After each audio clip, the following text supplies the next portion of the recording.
Yeah, some people, their favorite time of the year is the holidays, and my favorite time is marathon week. It's a lot of work, but it's unbelievable, to see this sea of people here in Grayling. And if you haven't been here yet, it's something you got to definitely see. 114 teams in the race this year, and every one of them are being introduced right now. They started with the slowest sprint time, Team 114, and working their way to number one.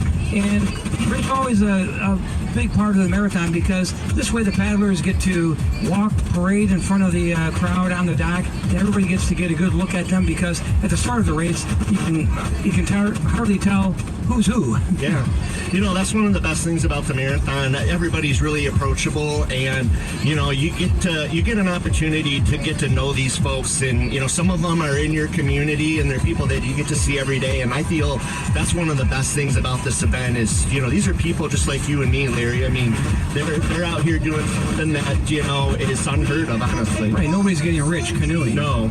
So in either case, of course, Consumers Energy has made a big commitment to the marathon. What does the marathon mean to Consumers Energy? Well, it means a lot.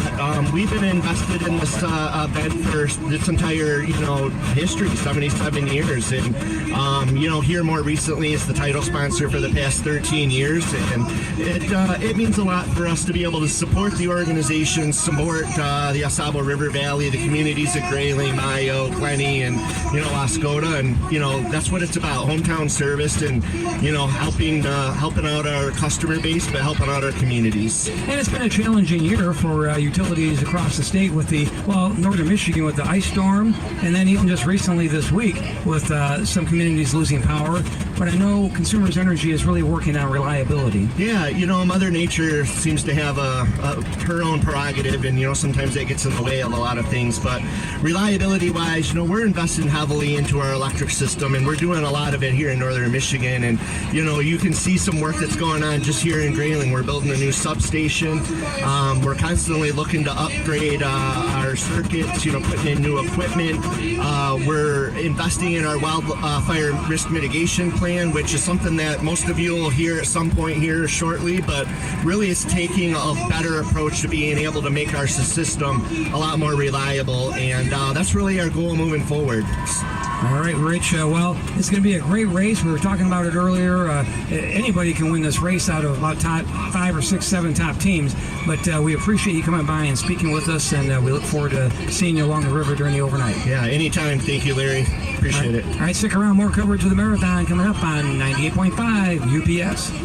Time for another report from the river in the Consumers Energy AuSable River Canoe Marathon. Welcome back to coverage of the 77th Consumers Energy AuSable River Canoe Marathon.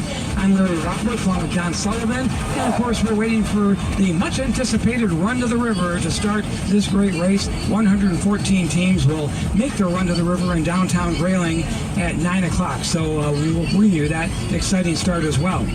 John, the field this year is stacked.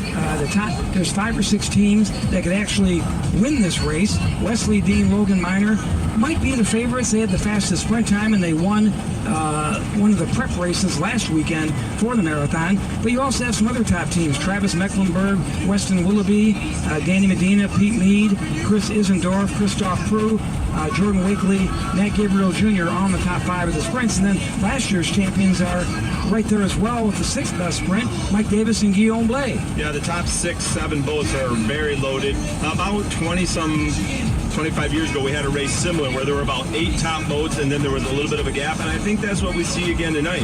After the top 6, a team from 30th to 7th could be anywhere in there. You could finish 30th or 8th. I wouldn't be surprised. So that middle is very tough too. Right. So we'll be keeping track of that for you all night long, how these races develop. I'm Larry Roberts along with John Sullivan on the AuSable River Canoe Marathon Radio Network. I'm Doppler 9 and 10 meteorologist John Gross with your Saturday evening forecast. Still can't rule out a few showers, thunderstorms, especially into some of our southern communities, into northern lower, farther north near the tip of the mid-eastern upper. As we go past midnight tonight, well, things do start to dry out for everybody. And talk about temperatures overnight tonight through Saturday. Still in the 60s, low 70s, getting into the day on Sunday. Still your fair share of some sunshine with more cloud cover and temperatures your Sunday afternoon. Talking about more 80s, even back near 90 as we get throughout the day. Should be a dry drier day Monday, starting off the brand new week. No system moving in, giving us more rain chances, but temperatures still up in the 80s, if not some low 90s. From the 9 and 10 Weather Center, I'm meteorologist John Gross. Well, the anticipation is building. We are about an hour and, 15 minutes away, John, from the start of the Consumers Energy AuSable River Canoe Marathon. I'm Larry Roberts, along with John Sullivan. And, the crowd, each hour, John, you look out here on this big crowd, and it just keeps building and building. Yeah, absolutely. People getting in their seats on the grass in sort of a stadium setting that you can watch the start of the race. And many of the good spots have been taken. There's some space left, but if you're going to get here, you better get here. Yeah, we're still, like I said, an hour out, and the grass is really filling up, and of course, all the way around this amphitheater-type setting here outside of the old AuSable Fly Shop right in downtown Grayling. But John, they just had the paddler introductions, and it's really nice seeing the paddler introductions. All the paddlers get to be seen by the crowd. They parade on the dock out in front of us, and it's nice the paddlers get the recognition, because some of these paddlers you won't see the rest of the night, or it's such a mad dash to the river when the race starts, you can't see anything. Well, and towards the end, the field will be spread out over a 4-hour distance on the river, 3 to 4 hours. So this, and the paddler induction lane, nowhere else does this. This is what makes the marathon so special for the teams, is they get to come here and they get this recognition like nowhere else. Right, so all 114 teams have been introduced, and from sprint time 114 all the way to number 1, that took them over an hour.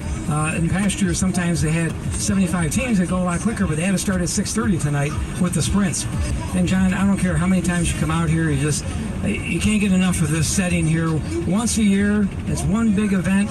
This marathon, it's a world-class event for the fans here in this area to see. Yeah, sometimes I'll ask somebody, well, the marathon's this weekend coming up, and they'll be like, the what? I'm like, the canoe race in Grayling. And then they won't have heard of it, and it's like, really? It's like a world-class athlete event right in our hometown, no entry fee. Well, in about